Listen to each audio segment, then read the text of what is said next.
제가 지금 펼치려고 하는 논지는 제가 지금 벌써 한 10여 년째 이 논지를 지금 발전시키고 있는데, 바울의 칭의의 복음은 사실 이 예수의 죽음과 부활 후 그 빛에 비추어 예수의 하나님 나라 복음을 새롭게 포뮬레이션한 것이다. 영어로 말하면 조금 더 쉽죠. A post-Easter soteriological formulation of Jesus' Gospel of Kingdom. 이게 바울의 Gospel of Justification입니다. Paul's Gospel of Justification is a soteriological formulation of a post-Easter soteriological formulation of Jesus' Kingdom Gospel. 이게 제 논지입니다. 여러분들이 우리 신약 성경 26권을 보면은 이 다 사도적 공통복음이라 할 수 있는 그리스도의 죽음과 부활의 복음을 선포합니다. 이 사도 바울이 고린도전서 15장에서 고린도인들에게 이 부활을 부인하는 일부 교인들이 있다 하니 그것을 바로잡기 위해서 자기가 고린도 교회를 개척했을 때 처음 선포한 복음을 그들에게 상기시킵니다. 형제들아, 내가 너희들에게 선포한 복음을 다시 한번 상기시키겠노라. 내가 어떤 말로 그 복음을 선포했는가 내가 정확히 상기시키겠노라 그렇습니다. 그렇게 서두를 답니다. 그리고 뭐라고 말합니까? 이 복음은 나도 나보다 먼저 사도된 자들로부터 받아서 너희들에게 신실하게 전한 것이다. 너희들이 그 복음을 받아들여서, 다른 말로 하면 그 복음을 믿어서, 그래서 우리 개신교의 이 신약 성경의 이 믿음의 가장 기본 의미는 선포된 복음을 받아들이는 것이라는 정의가 거기서 옵니다. 이 복음을 받아서 곧 믿어서 구원을 얻은 것이고, 너희들이 그 복음 가운데 서 있는데, 너희들 중에 지금 부활을 부인한다는 자들이 좀 있으니까 내가 걱정이 된다. 혹시 헛되이 믿지 않을까 걱정이 된다. 그러면서 이 복음을, 자기가 선포한 복음을 네 마디로 요약을 합니다. 네 절들로 되어 있죠. 헬라어로 호티 절들로 되어 있는데, 그래서 영어는 that 절들로 되어 있는데, 우리말에 지금 이 성경 번역의 큰 맹점 중에 하나가 이 문장을 끊지를 않고 막 이어가는 것이 큰 맹점입니다. 그래서 이 강조점이 좀 틀리게 되어 있고요. 거기다 덧붙이면 또 이 접속사를 컨정션을 또 많이 생략을 하기도 하고 해가지고 논리의 진전을 잘 못 보게 되어 있어요. 여러분들 여기 오래 사시고 동부에 계시는 분들은 또 저 서부에 계시는 분들보다 영어를 더 잘하니까 영어 성경을 금방 보시면 영어는 근본적으로 헬라어와 구조가 같아가지고 꽤 정확히 번역할 수 있어서 그 영어 성경을 옆에서 지금 가지고 계시면, 한역, 대역을 가지고 계시면 금방 제가 무슨 말하는가 알겠습니다. 그래서 이 복음을 네 마디로 요약하는데, 첫 마디가 뭡니까? 그리스도가 우리 죄를 위해서 죽었다는 것. That Christ died for our sins. 그 다음에 두 번째가 That He was buried. 그가 장사되었다는 것. 헬란말로는 동사 한마디죠. 호티 에타페. 그 다음에 세 번째가 That He was raised from the dead on the third day. 3일 만에 일으켜졌다는 것. 그 다음에 네 번째가 That He appeared to Cephas, 또는 He was seen by Cephas. 게바에게 나타났다는 것. 그러니까 우리말도 그렇게 했다는 것 이렇게 해야 이게 지금 한마디고, 이 캐리그마가 그 한마디가 이게 하나의 내러티브의 패션 내러티브, 예수의 순환사, 그리고 예수의 그 십자가의 달림, 장례, 그 다음에 이 resurrection appearance, 부활하셔 나타난 그 내러티브의 제목들이에요. 그 한마디 한마디가. 자, 이렇게 그 자기가 사도들부터 먼저 받아서 이 고린도인들에게 선포한 복음을 요약합니다. 근데 그 복음을 자세히 네 마디를 자세히 보면요, 이 첫 마디와 셋째 마디가 그게 이제 중심입니다. 그리스도가 우리 죄를 위해서 죽었다는 것, 그리고 그가 사흘 만에 죽은 자들 가운데서 일으켜졌다는 것. 그러니까 신적 수동형으로 하나님이 그를 죽은 자 가운데서 부활시켰다, 그런 말이죠.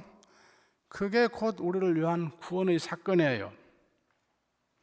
그래서 그 두 마디에만 이게 성경에 약속된 예언의 성취로 이루어졌다 하기 위해서 성경대로 according to the scriptures 이게 붙습니다. 그리고는 그 사이사이에 2절은 1절을 confirm 확인하는 거고, 그가 장사되었다는 것은 그가 우리 주를 위해서 죽었다는 것을 확인하는 것이고, 그가 게바에게 보여졌다는 것은 그가 죽은 자들 가운데서 일으켜졌다는 것을 확인하는 그런 이 종속적인 기능을 해요. 그러니까 이 네 마디로 요약되는 복음을 또 더 요약하자면 그리스도의 죽음과 부활의 복음, 바울은 자주 그렇게 또 요약을 합니다. 그리고 이제 지금 고린도 교회에서 부활을 부인한 자들의 압도적인 인상을 주기 위해서 이 바울이 그동안 모은 이 예수의 부활 출현의 그 테스티머니스, 그를 쭉 더 나열합니다. 게바에게 보여지고 12에게 나타나고 500의 형제들에 나타나고, 그런 과로하면서 500 형제들 중에 더러는 죽었지만 지금 살아서 자기들의 그 테스티머니 할 사람들이 많이 있다 하고는, 그 다음에 또 하나의 부활 출현 시리즈, 야곱에 나타나고 모든 사도들에게 나타나고 마지막으로 내게도 나타났다. 그리고 뭐라고 말합니까? 그리고 자기 사도직에 대한 변호를 좀 합니다. 그리고는 그 마지막 11절에 뭐라고 합니까? 그래서 나나 그 사람들이나, 그 사람들 누구예요? 그 앞에 나열한 그 모든 사도들, 게바, 열둘, 야고보, 모든 사도들, 나나 그 모든 사도들이나 다 이렇게 선포하고 다 이렇게 믿어서 너희도 이렇게 믿는다. 요새 말로 하면 그 복음이야말로 에큐메니컬 복음이에요. 모든 교회가, 예루살렘 교회, 이방 교회 다 합쳐서 다 함께 고백하는 이 복음 선포의 양식이라고요. 그런데 이 복음 선포 양식의 원래 형태는, 아람어 형태는 이 로마서 4장 25절에 있어요. 거기에 그리스도가 우리의 범죄함을 인해서 넘겨지고 우리를 의인 되도록 하기 위해서 일으켜졌다. 거기 수동형에 유의하세요. 파시브um 디비눔, 신적 수동형, 하나님의 행위를 그렇게 표현하는 게, 지금 여기 고린도 전서에서 인용하는 이 복음 형식은 좀 헬라 어법으로 조금 다듬은, 특히 첫 절이 그래요. 그리스도가 우리 죄들을 위해서 죽었다 하는 것은 굉장히 헬라 어법에 해당하는 거고, 그것의 아람 어법은 로마 4장 25절에 말하는, 보여주는 바와 같이 그리스도가 우리 범죄함을 인해서 넘겨졌다. He was delivered up. 자, 넘겨졌다 하니까 여러분들 성경 많이 읽는 분들은 금방 예수께서 우리 복음서들을 보면은 자기 죽음을 뭐라고 항상 repeatedly, 특히 마가복음 보세요. 마가복음 짧은 책에서 계속 8장 31절, 9장 9절, 9장 12절, 9장 31절, 10장 33절, 10장 45절, 14장 22절 계속해서 뭐라고 그래요? The Son of Man is going to be delivered up. 우리말로 아마 영어 번역이 betrayed라고 번역이 되는데 넘겨진단 말이에요. 그 예수의 그 자기 죽음에 대한 예고가 항상 그 형식을 취하고 있어요. Son of Man is to be betrayed 그렇게 번역되는데 delivered up 넘겨진다. 장로들과 서기관들과 제사장들에 의해서 죽음에 넘겨진다. 아주 셈적 언어인데 그 언어가 예수의 죽음과 부활 후 초대교회의 첫 캐리그마 형식으로 과연 그리스도가 우리 죄를 인해서 delivered up 십자가에 넘겨졌고 우리를 의인도 들어가기 위해서 raised up 이렇게 해졌다. 하나님이 그렇게 했다 그 말이에요. 자, 그런데 그게 그러니까 이 사도적 공통복음이에요. 그리고 모든 교회가 유대교회, 이방교회 할 것 없이 다 함께 고백하는 그러니까 예수의 죽음과 부활 후 이 편에 서서 그리스도의 죽음과 부활에서 완성된 예수의 하나님 나라의 복음. 제가 예수의 하나님 나라 복음은 그의 죽음과 부활에서 완성될 구원에 대한 약속의 성격이 강해요. 그래서 그 예수의 십자가의 죽음과 부활 이 편에 서 있는 사도들 입장에서는 예수께서 우리에게 하나님의 이 구원의 통치를 베풀어서 우리 죄를 용서하시고 자신의 나라의 구원의 그 풍요로운 잔치에 참여하게 해주겠다. 곧 우리를 하나님의 의로운 백성으로 만들어주겠다 하는 약속이 중요한 게 아니고 그 약속을 그의 대속의 제사와 새 언약의 제사로, 새 언약은 뭐 하나님의 백성을 창조하는 것이 언약 세움이에요. 그래서 새 언약의 제사로서의 죽음으로 성취하고 그것을 하나님이 그를 죽은 자 가운데 일으켜서 확인했다, confirm 했다. 이게 중요한 거예요. 그래서 이 사도들의 복음은 하나님 나라의 언어를 그렇게 되풀이하지 않고 그리스도의 죽음과 부활에 초점을 맞추는 복음 선포를 하는 거예요. 그래서 우리 신약 성경이 다 지금 그런 형태를 취하고 있는데 신약 성경의 26권을 크게 분류를 하면은 그 예수의 메시아로서의 행위, Jesus Messianic Act 또는 Jesus Christ Act, 메시아란 말이 무슨 말? 종말의 구원자라는 말이에요. The eschatological deliverer. 신학을 꽤 많이 했다는 목사에게도 예수가 그리스도란 말이 무슨 말이요? 그러면은 머리에 기름 부음 받으니라. 그래서 크리스토스란 말을 또는 마시아학이라는 말에 문자적 번역을 하고 문자풀이하고 마는데 그건 좀 무식한 답이에요. 그럴 때는 마시아학이라는 말이 보통명사로 쓰이는 거죠. 구약에 하나님이 그의 일꾼을 세우는 의식이 오늘 목사를 세우는 의식이 안수하는 의식이듯이 머리에 기름 부은 것이죠. 그래서 구약에 하나님 일꾼들이 다 마시아게지. 그래서 심지어 이사야서 43장에 보면은 누구도 페르시아 왕 고레스도 나의 마시아, 내 메시아라 그래요.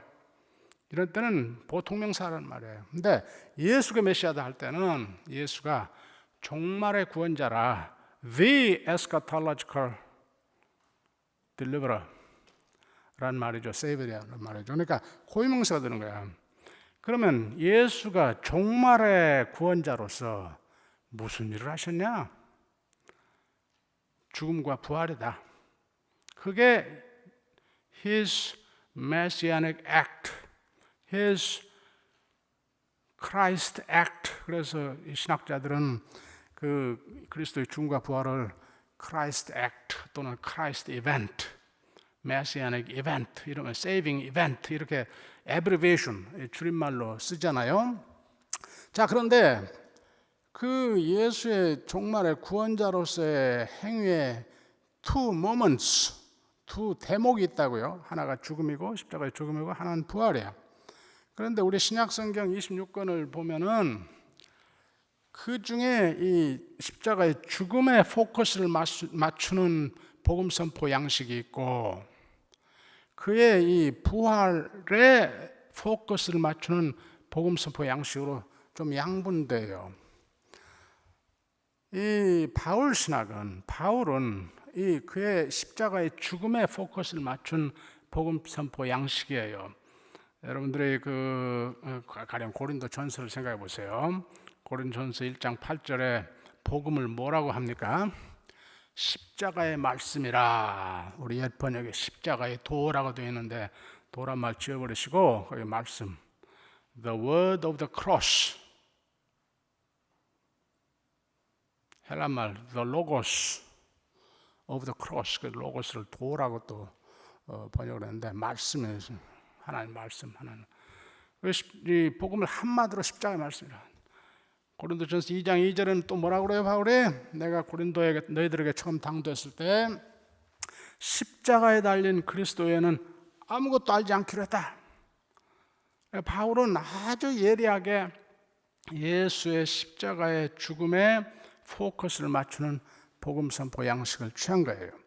그래서 바울이 즐겨 앞에 그 고린도전서 15장에 나오는 3절에서 5절까지 나오는 그 네 마디로 요약된 복음을 즐겨 그리스도의 죽음과 부활의 복음이라 요약하지만 어떤 때는 아예 부활은 떼버리고 그리스도의 죽음의 부활, 죽음의 복음 이렇게. 그래서 신학자들이 바울 신학을 뭐라고 그래요? 십자가 신학이라.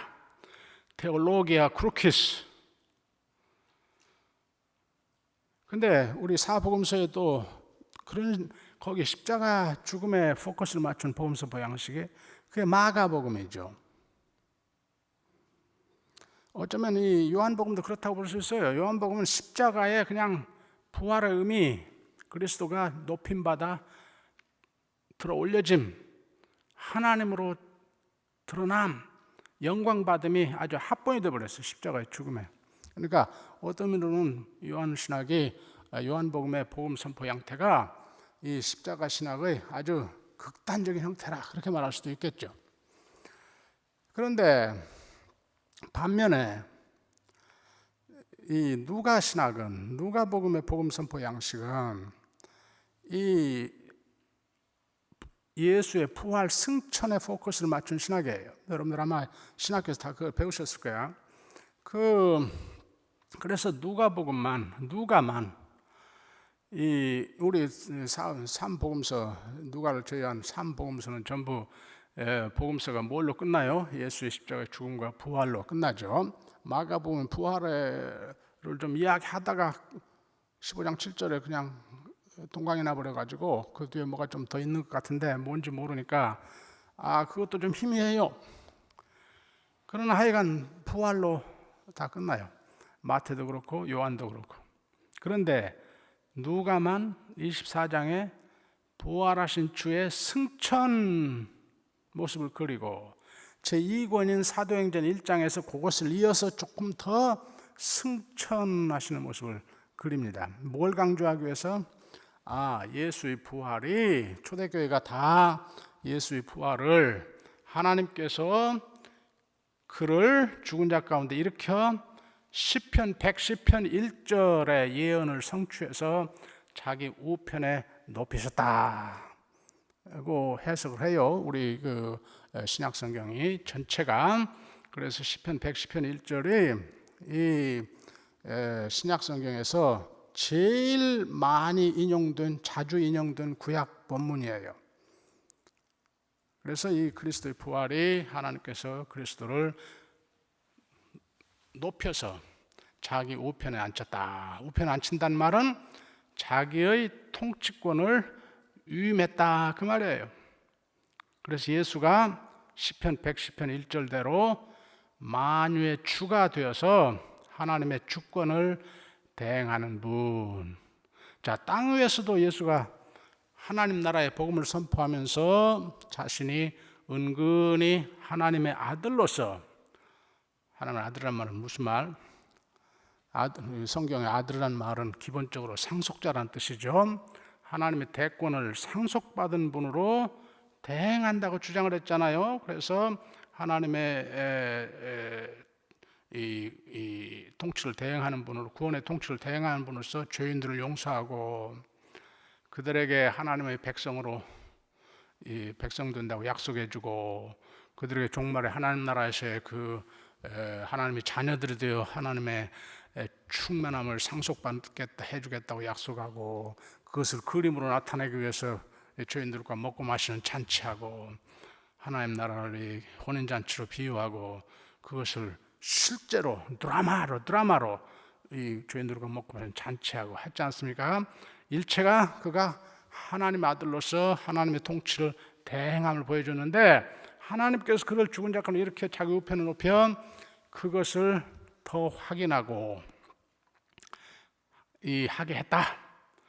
그게 이제 이 초대교회의 공통 복음인데, 그 부분에 초점을 맞춰서 복음 선포하는 양식이 누가 신학이에요. 그래서 그는 사도행전을 써가지고 이부를 써가지고 주 예수 그리스도가 그의 대속과 새 언약의 제사로 새롭게 탄생한 종말의 하나님의 백성, 새 백성, 교회에 어떻게 자기 영을 퍼부어줘서 주 예수 그리스도 하나님 아들이 그의 영으로 그의 교회와 함께 하시면 그의 교회를 보호하고 인도하고 힘주셔서 지금 현재 하나님의 통치, 구원의 통치를 이루어 가시나. 그래서 어떻게 이방인들을 하나님의 백성으로 만들고 약한 자들을 일으키고 여자들을 세우고 병자들을 일으키고 이 사랑의 공동체를 만들고, 그래서 현재 하나님의 나라가 현재 하나님 우편에 높임받아 하나님의 통치를 대행하는 주 예수 그리스도 통해서, 주 예수 그리스도는 누구를 일꾼으로 써서 그의 교회를 일꾼들로 써서, 교회를 에이전트로 써서 지금 하나님의 구원의 통치를 이루어 가신다. 그게 사도행전이에요. 그렇게 하기 위해서 누가 신학은 이 십자가 신학을 좀 약화시켜요. 속죄 신학을 좀 약화시켜요. 그래서 제가 신학 공부할 때는 60년대, 70년대는 이 당신 독일의 볼트만 학파가 아주 전 세계 신학을 압도하고 있었는데, 누가를 아주 완전히 이단자로 바울의 이 십자가 신학, 속죄 신학을 약화시켰다 해가지고 누가를 완전히 이단자로 취급을 한 거예요. 70년대 이후 반전이 일어나서 누가가 많이 리해빌리테이션 됐습니다만, 그런데 누가와 똑같이 복음 선포하는 양식이 알다시피 여러분들 요한계시록이에요. 요한계시록은 4장과 5장이 이제 가장 중심장이죠. 요한이 하늘에 들어 올려져서 하늘의 어전회의 모습을 보죠. 하나님이 어자에 앉아 계시고 내 생물들과 24장로들이 하나님 예배하고, 그게 4장이고, 그런데 거기에 누가 앉아 계세요? 5장 예수 그리스도가 부활하셔 승천하신 예수 그리스도가 하나님의 보좌 앞에 서 있다고 너고 앉아 있다고 너고. 그런데 그분이 어떤 모습으로 앉아 있어요? 죽임당한 어린 양의 모습으로, 속죄양으로 바쳐진 어린 양의 모습으로 앉았는데, 그런데 이분이 누구예요? 요한계시록에 하면 이분이 유다의 사자로서, 다윗적 메시아로서, 다시 말하면 The Lion of Judah로서 새롭게 창조된 하나님의 백성, 종말의 하나님의 백성 새 이스라엘의 12지파에서 각각 12,000명씩 동원된 14만 4천의 메시아 군대로 당시 로마 제국의 황제로 현신화된 사단의 삼위일체와 거룩한 전쟁, 홀리 워, 메시아닉 워를 해서 어쩐다는 겁니까? 그 사단의 삼위일체, 사단의 나라를 꺾고 드디어 온 땅에 하나님의 나라를 실현한다.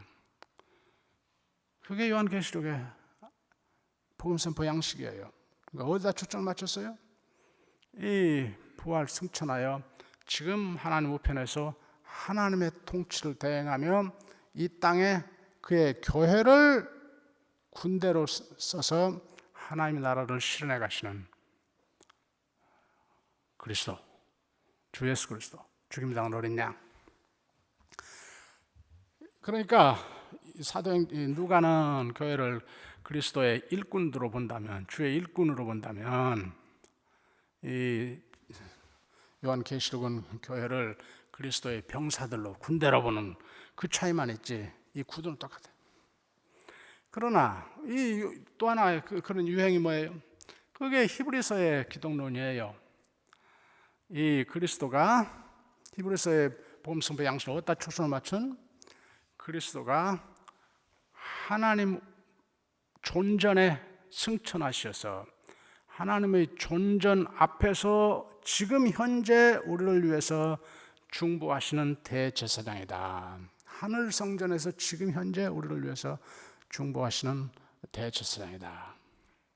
그래서 우리가 그가 여기서 거기로 길을 뚫은 우리 믿음의 파이어니어, 이 길을 뚫은 개척자로서 우리가 그 길을 믿음의 길을 가서 우리도 다 하늘 성전에 또는 하늘 안식에 하나님 나라에, 하나님 나라란 말은 안 쓰는데 하늘 성전, 하늘 안식에 들어가게 하는 분. 근데 그분이 어떻게 해서 대제사장하냐? 땅 위에서 레위기 16장에 이 대구속의 날에 이 속죄 제사를 종말론적으로 완성한 분으로서 하늘 성전에서 우리를 위해서 오늘 지금 대제사장 노릇하신다.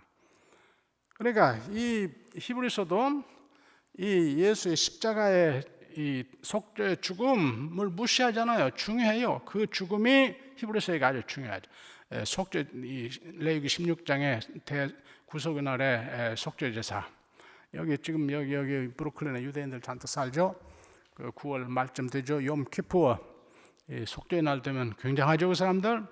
그날에 1년에 지난 한 해 다 지은 죄를 대제사장이 지성소에 제물의 피를 가지고 가서 언약궤에 뿌림으로 해서 백성의 죄를 다 씻는다는 그 유명한 축제 아닙니까? 예수가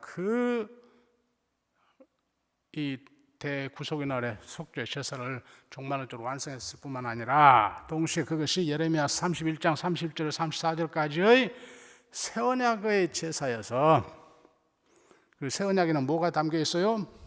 30절 34절 너희 죄를 다시는 내가 기억하지 않겠다는 약속이 있으므로 그것이 예수의 십자가의 죽음으로 효과를 발생해서 오늘 하늘의 성전에서 우리를 중보하는 대제사장으로 또 복무하시니 우리가 서령 세례 후 죄를 쌓아가도 하나님의 용서함이 있으니 믿음의 길을 신실히 가야 된다. 이렇게 복음 선포하는 것이 히브리서의 복음 선포 양식이야. 그러니까 보다시피 내가 지금 세 개를 예를 들었는데 이 십자가 부활 승천에 포커스를 맞춘 복음 선포 양식, 사도행전, 요한계시록, 히브리서, 이게 다 예수의 십자가의 죽음을 무시하고 경시하는 게 아니에요. 요한계시록도 하나님 어저에 지금 하나님과 함께 앉아 있는 분이 누구라고요? 죽임당한 어린 양의 모습으로 앉아 있어요. 그 십자가 신학이지. 그리스도의 군대가 유다의 사자로 징집된 14만 4천의 그리스도의 군대가, 교회가 어떻게 거룩한 전쟁을 해야 돼요? 순교의 정신으로, 순교를 각오하고 그리스도를 본따라서 자기를 내어주는 사랑으로 하나님 나라, 하나님만 유일하신 온 피조 세계를 통치하는 분이라. 그걸 누가 지금 그런 통치권을 찬탈해서 주장하고 있어요?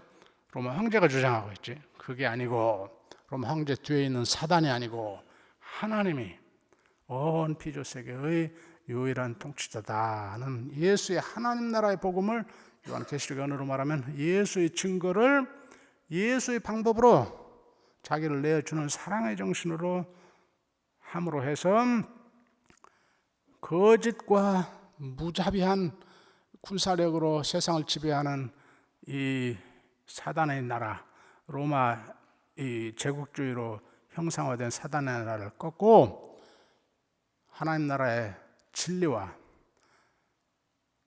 예수에게서 보여주신 하나님의 사랑으로, 자기를 내주는 사랑으로 싸워서 그걸 꺾고 이 온 세상을 구원한다.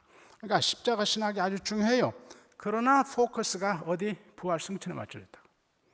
자, 그런데 이 바울 신학은 지금 이 부분은 조금 서론인데, 아까 여기 내가 원래 조금 이 부분이 있어요. 왜냐하면 이게 중요해요, 우리 토론에. 그런데 아까 식탁에서 이야기할 때 어떤 분이 꼭 저기 복음 설교할 때마다 예수의 십자가를 한 번씩 말을 해야 그게 진짜 설교고 십자가가 빠지면 설교가 아니라고 어떤 분이 그런다고 그래서 그렇죠. 그걸 좀 그것도 한국식 아주 문자주의예요. 극단주의고. 근데 하여간 뭐 그래서 조금 더 길게 부연했습니다만 하여간 바울 신학은 이 십자가 신학인 건 사실이야. 십자가에 포커스를 맞춘 신학이야. 그런데 부활 승천에 포커스를 맞춘 복음 선포가들이 누가가 히브리서 저자가 요한계시록 저자가 반면에 십자가를 전제하고 무시하지 않고 전제하고 그 위에 서서 했듯이 거꾸로 바울도 십자가에 포커스를 맞춘다고 해서 그러면 그가 부활 승천을 경시하냐? 그렇지 않아요. 그렇지 않다는 것이 지금 내 논지야. 사실은 바울의 모든 그 부활 승천 신학이 한마디에 바울은 한마디에 다 함축이 되어 있어. 그게 주라는 칭호예요. 주 예수 그리스도라는 칭호. 이 바울 서신들에서 그리스도라는 칭호 다음에 제일 많이 나오는 칭호가 주라는 칭호예요. 그러니까 이제 주라는 칭호가 나올 때마다 우리는 어떻게 읽어야 되냐면은 요새 여러분들 신학교에서 소위 narrative criticism이라고 배우셨지. 바울의 한마디 한마디 아주 간단한 theological proposition, 명제로 요약된 말은 전체 하나의 narrative, 한 이야기, 예수의 이야기를 표현하는 요약한 것으로 봐야 된다. 아까 그리스도가 우리 죄를 위해서 죽었다. 그 한마디는 전체 passion narrative, 예수의 순환사를 다 요약한 proposition으로 봐야 돼요. 사흘 만에 죽은 자는 이렇게 했다. 그건 예수의 resurrection appearances, 예수의 이 부활 출현 전체를 한마디로 요약하는 proposition으로 봐야 돼. 그러니까 narrative로 돼. 그러면 똑같은 게 예수가 주이시다 또는 주 예수 그리스도, 주라는 말 한마디 뒤에는 뭐가 요약됐다고 봐야 돼요? 예수가 부활하여 하나님께서 그를 일으켜 죽은 자를 일으켜 자기 우편에 앉혀 자기의 주권을 이양했다, 위임했다. 그 내러티브가 포함됐다는 걸 우리가 이해를 해야 돼. 실제로 그렇게 보여줘요. 그래서 이 로마서를 좀 보십시다. 근데 로마서 보기 전에 그런데 하여간 바울의 이 십자가의 복음은 뭘로 또 구원론을 전개하기 위해서 그러는데 무슨 이 바울이 쓰는 구원론의 이 그림들, 그리스도의 구원을 풍부히 설명하기 위해서 여러 그림들을 쓰는 걸 우리 다 알죠. 근데 대표적으로 칭의 그림을 쓰고 법정적 이미지리 또는 픽처 랭귀지, 또 뭐가 화해, 또 뭐가 입양, 또 뭐 새창조, 또는 구속, redemption, 이런 게 이제 보통 많이 알려진. 그 중에 두 개 언어는 칭의 justification하고 화해 reconciliation, 이 언어는 신약에서 바울만 쓰는 언어예요.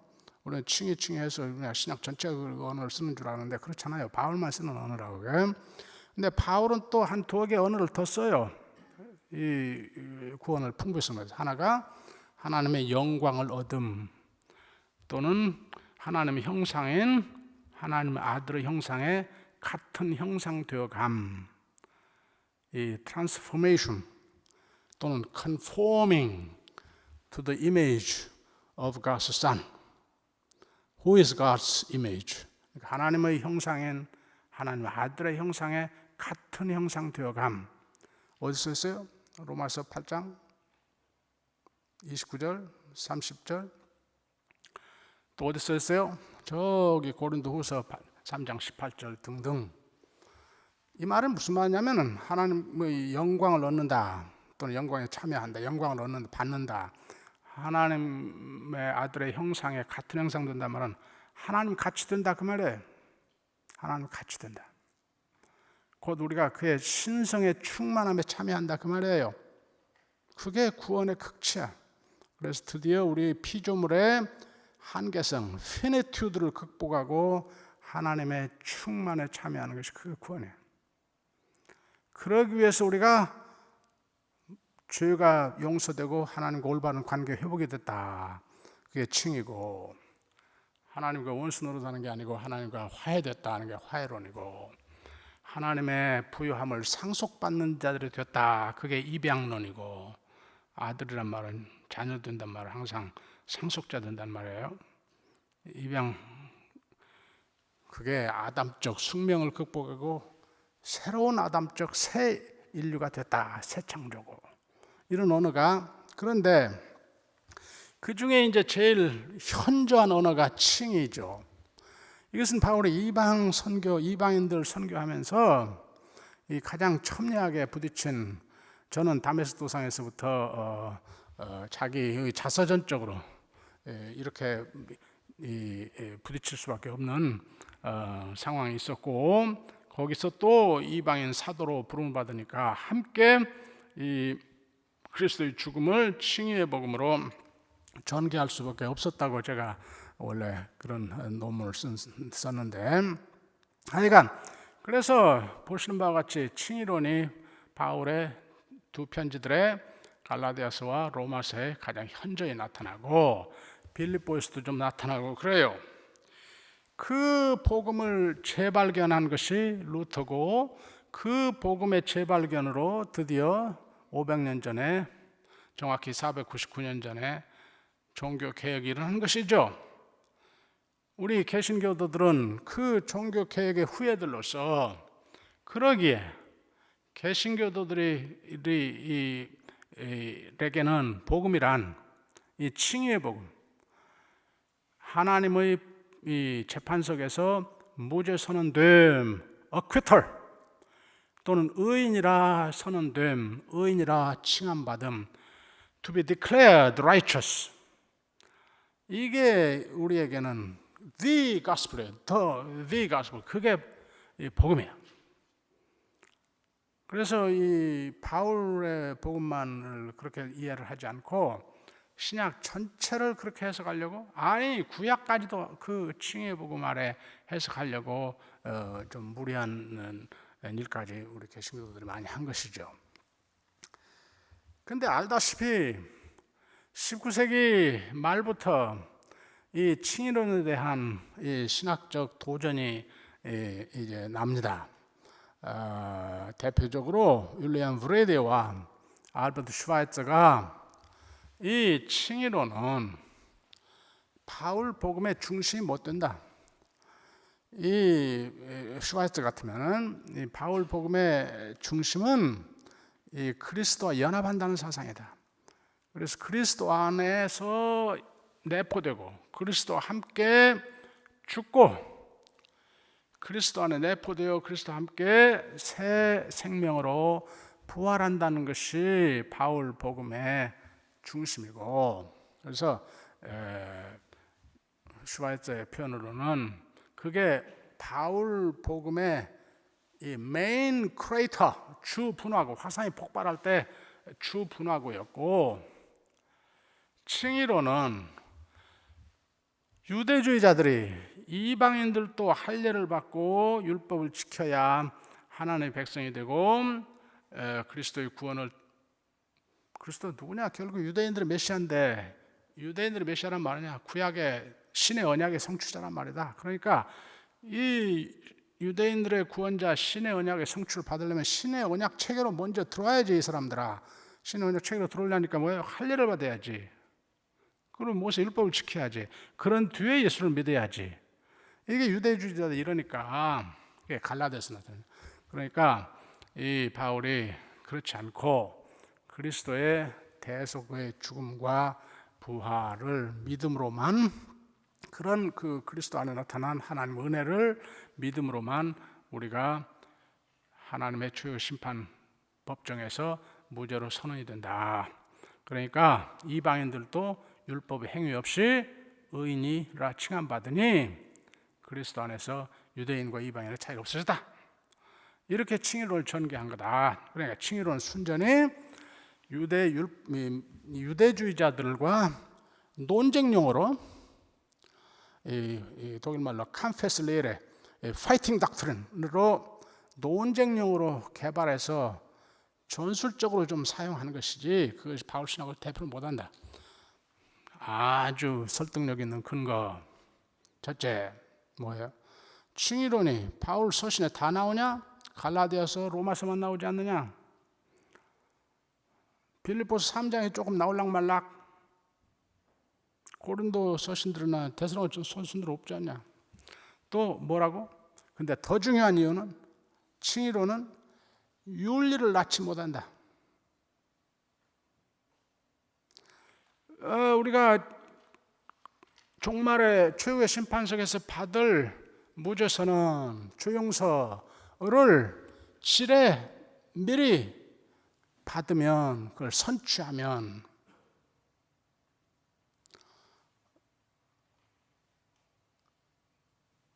어떻게 윤리가 나올 수 있느냐? 우리가 다 하나님이 무죄 선언이 됐는데, 그러니까 윤리를 낳지 못한다.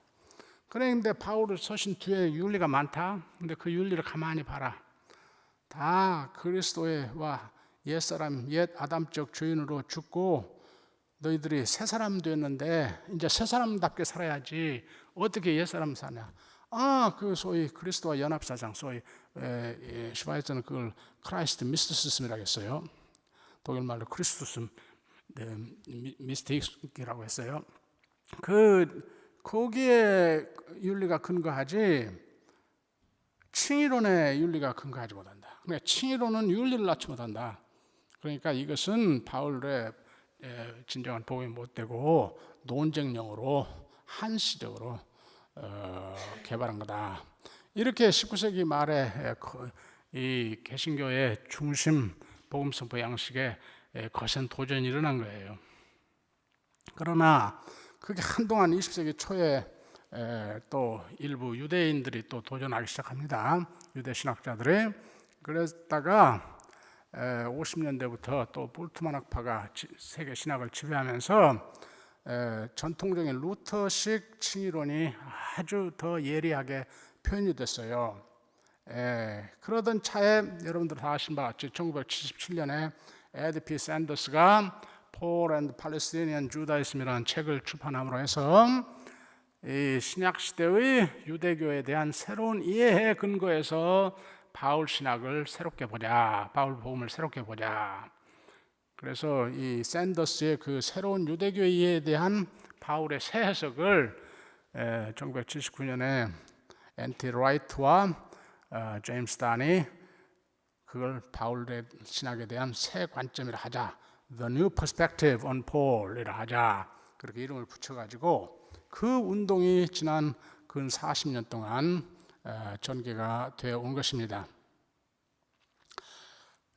그래서 그 사람들은 이제 칭의론을 주로 어떻게, 그러니까 이른바 바울 신학의 새 관점은 이 칭의론의 중심, 바울의 칭의론을 펴는 진짜 이유는 이방 선교를 패실리테이트하기 위해서고, 이방인들이 어떻게 유대인 될 필요 없이 신의 언약의 율법들인 할례받고 안식일 지키고 음식 가리는 이런 일 할 것 없이 그리스도를 믿음으로만 하나님의 백성으로 아브라함의 자손으로 편입이 되는가? 어떻게 그렇게 해서 그리스도 안에서 창세기 15장에 주어진, 엔트 라이트로 말하면 창세기 15장에 주어진 하나님께서 아브라함을 선택한 이유가 너의 씨를 통해서 온 열방을 복주시겠다고 하는 그 약속이, 아브라함 언약이 성취됐고, 지금 어떻게 그게 이제 교회의 선교를 통해서 이방인들이 그리스도를 믿음으로 유대인 될 필요 없이 이방인으로서 그리스도를 믿음으로써 함께 아브라함의 자손들이 되는가? 그게 칭의론이다. 그게 칭의론이다. 그러니까 은혜로만, 그리고 믿음으로만, 율법 행위 없이, without the works of the law,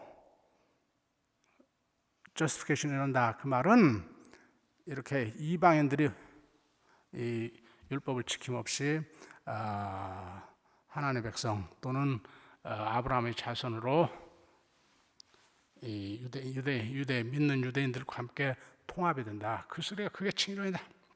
그래서 칭의론을 이같이 교회론적으로 이 선교론적으로만 축약하는 그런 칭의론을 폈어요. 그러다 보니까 전통적인 칭의론의 가장 근본 의미는 이 칭의론은 항상 바울이 어느 컨텍스트 펴냐면 하나님의 심판석의 이 프레임워크 속에서 칭의론을 펴거든.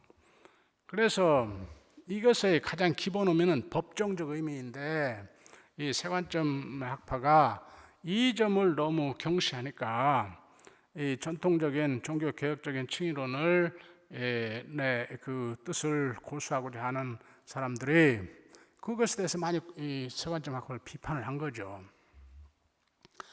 세관점 학파가 처음에 시작했을 때는 자기들의 관점을 굉장히 강조하기 위해서 모든 이 개신교의 이 전통적인 칭의론을 전부 루터 칭의론이라, 그냥 루터 칭의론하고 그 우리 개혁신학 칼빈주의 칭의론은 좀 달라요.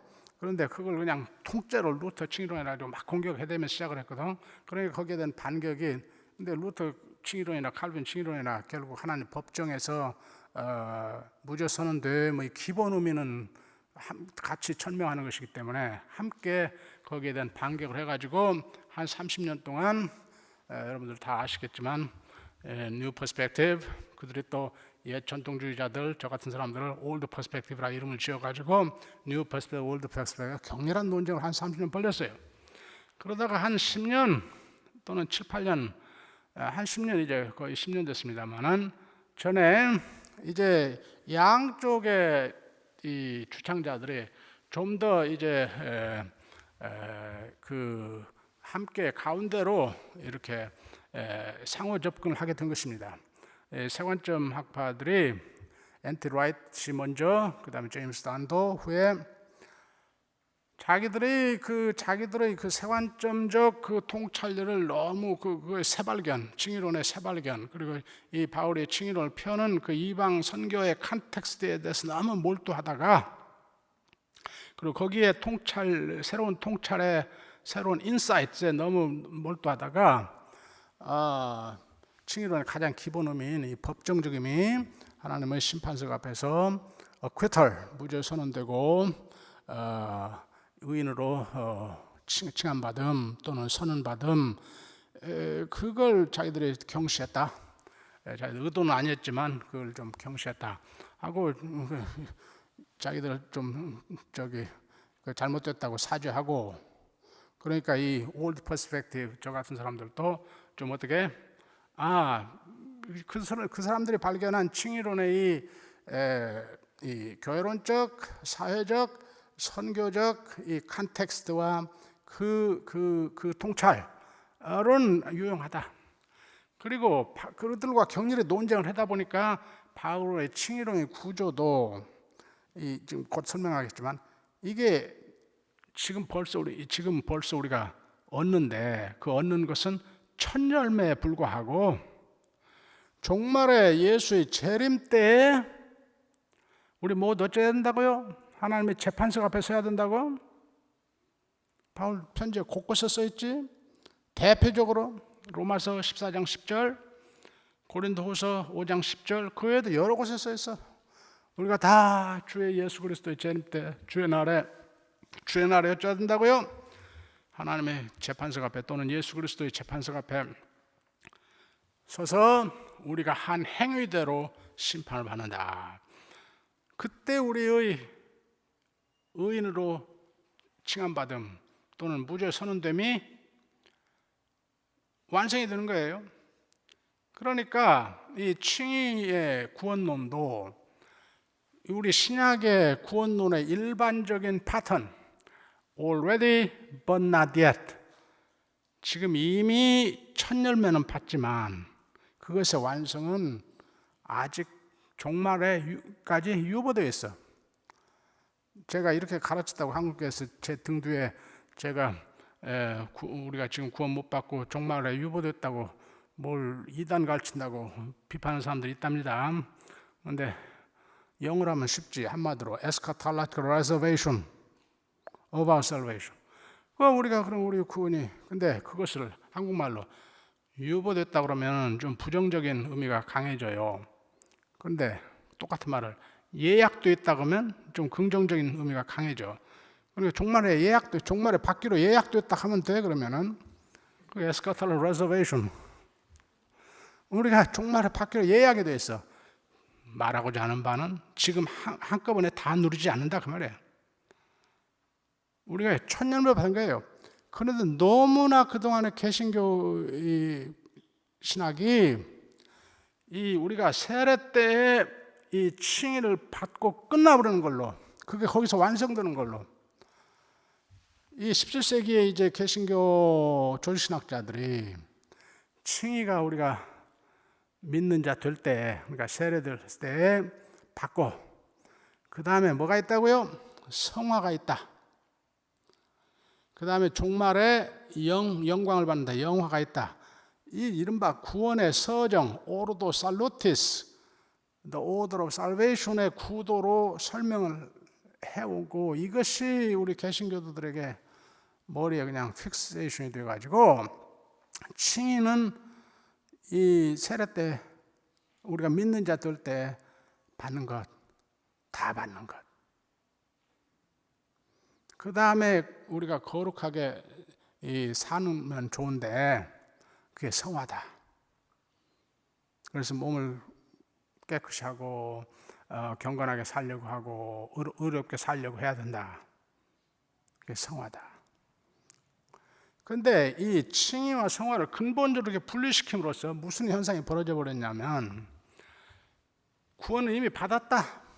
무죄, 하나님의 재판석에서 무죄 선언 받았다.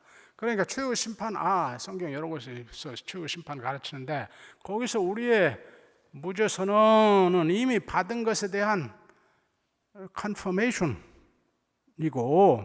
그러니까 성화는 뭐냐? 우리가 경건하게 살고 의롭게 살아서 하면 좋은데, 못해도 어떻게 최소한도 구원은 받는다. 한국의 부흥사들 말로 하면 성화가 좀 못해도 하늘나라의 아파트에 1층은 간대요. 1층은 가. 1층은. 근데 그러면 성화하면 어떻게 해요? 하늘나라에서 상급을 받는다. 하늘나라 아파트에, 여기 말로 하면 칸도, 펜트하우스에 좋은 곳으로 간다. 이제 상급신학이 이렇게 들어오는 거예요. 성화신학으로 이른바 상급신학이 들어와서 지금 한국 개신교의 신학에 지금 신학을 굉장히 어지럽히는 것이 이 중세 가톨릭 상급신학, 공로 상급신학이 개신교 신학으로 들어와가지고요. 굉장히 지금 어지럽힙니다. 아주 심각해요. 일반 성도들의 영성도 많이 어지럽히고, 근데 이것에 대한 전혀 크리티컬 비판적인 생각 없이 그냥 신학을 꽤 했다는 목사들, 신학자들도 그렇게 가르치는데, 이렇게 되니까 한국 이게 교회가 이 칭의론이 근본적으로 뭘로부터 구분이 됐어요? 윤리로부터 구분이 된 거야.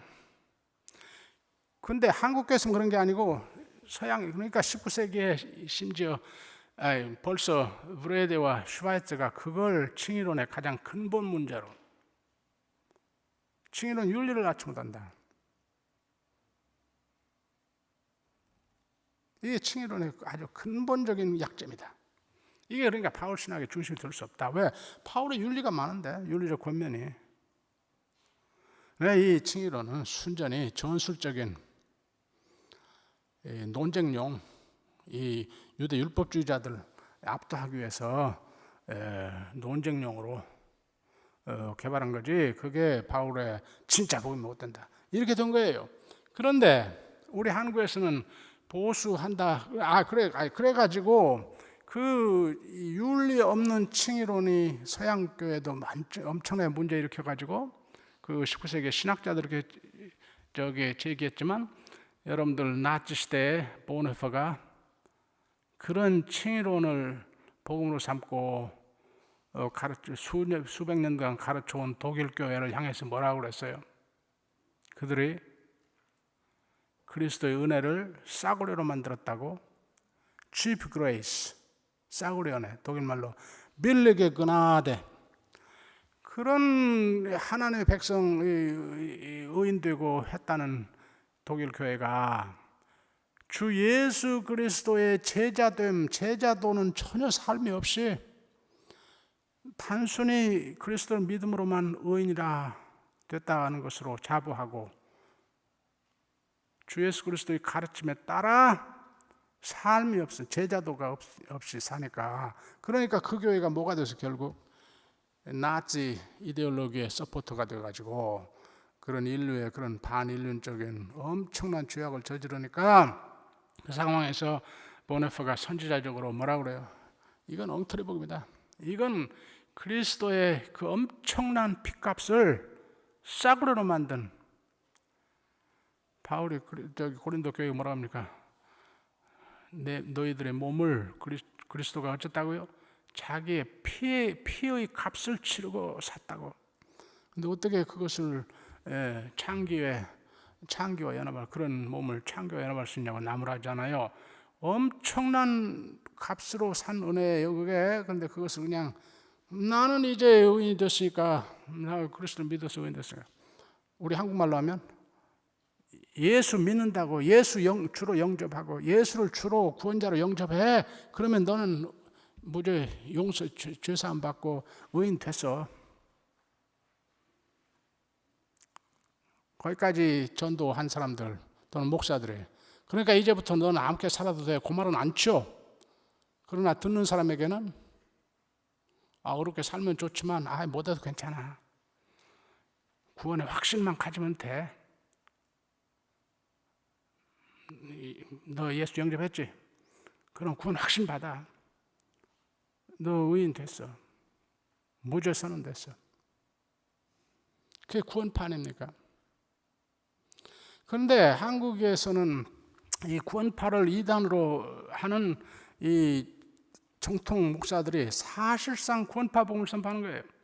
근데 한국에서는 또 이 장로교 개혁신학이 압도적이거든. 근데 이 개혁신학을 또 잘못 배워가지고 이 예정론의 그 의도, 그것을 인텐트, 바울이 예정론을 펼치는 인텐트를 살피지 않고, 예정론 항상 하나님께서 끝까지 우리를 하나님의 신실하신 우리를 지켜주신다. 그래서 우리가 안도, 유안을 주기 위해서 그래요. 어슈런스와 그 유안을 주기 위해서. 그런데 동시에 바울은 뭘 경고해요? 이 헛되이 믿을 수 있다. 아까 고린도전서 15장 2절에도 너희들 헛되이 믿을 수 있다. 그리스도 은혜에서 뒷걸음질 치면 어쩐다? 넘어질 수 있다. 어디 써 있어요? 고린도전서 10장 10절. 곳곳에 탈락의 위험, 가능성 경고하는데, 이 경고는 듣지 않고, 근데 이 탈락의 가능성과 예정과 성도의 견인론을 바울이 함께 폈는데, 이 두 개를 논리적으로 어떻게 이걸 레컨사일 하려고 말고, 이건 논리적으로 레컨사일 되는 게 아니에요. 형식 논리로는 이건 모순이야. 성경에 이런 게 많아요. 이 두 가지의 가르침을 상호 logical tension을 의식하면서 함께 견제할 때 그게 건강한 신앙이야. 그래서 그 인텐트, 이렇게 경고하는 때의 그 바울의 의도가 뭐냐? 이렇게 예정론과 성도의 견인, perseverance of the saints, 성도의 견인, 여기 조금 1.5세 되는 분들은 어려운 한문말 모를까봐 성도의 견인, 하나님께서 성도들을 끝까지 지켜주신다 그 말이야. 그러니까 perseverance of the saints, 이것을 펼치는 그 의도, intent가 뭐고, 너 은혜 뒷걸음질 치면 넘어진다? 꼭 경고할 때의 그 intent, 의도가 뭔가, 이 intent의 레벨에서 이걸 통합을 시켜야지 cold letter의 레벨에서 이게 통합이 안 되는 거야. 그래서 어느 하나를 약화시키면 안 돼요. 그런데 한국은 또 이게 우리 이 개혁신학, 이 장로교가 좀 제대로 배우지 못한 개혁신학이 또 주를 이루니까, 아까 이야기한 대로 이 우리가 믿을 때 칭이 다 받는다는 가르침, 그리고 그 다음에는 성화가 있다는 가르침과 함께 예정론과 성도의 견인이 합쳐져 가지고 네가 한번 주를 영접하면 주께서 너를 만세 전부터 구원하기로 예정하시고 너를 지켜주시고 끝까지 지켜주시니까 네 구원은 확실하다. 내 구원의 확신 가지고 살면 된다. 이렇게 하니까 점점 뭐가 약화돼요? 의로운 삶이 약화돼. 그래서 의로운 삶을 살지 않으면서 의인이라 자부하는 게 한국에 지금 그리스도인이 되는데, 이건 한국만의 문제 아니에요. 여기 미국에 이 좀 무식하게 이 설교하는 보수 복음주의 교회, 여기 근본주의 교회에서 대개 다 그 모양이에요. 그 모양. 그러니까 윤리가 없는 거예요. 여기 지금 여기도 마찬가지예요. 미국도 마찬가지인데 우리가 한국의 상황이 더 절실하기 때문에 우리 한국 예를 많이 드는데, 그래서 이 칭의론 이게 문제예요.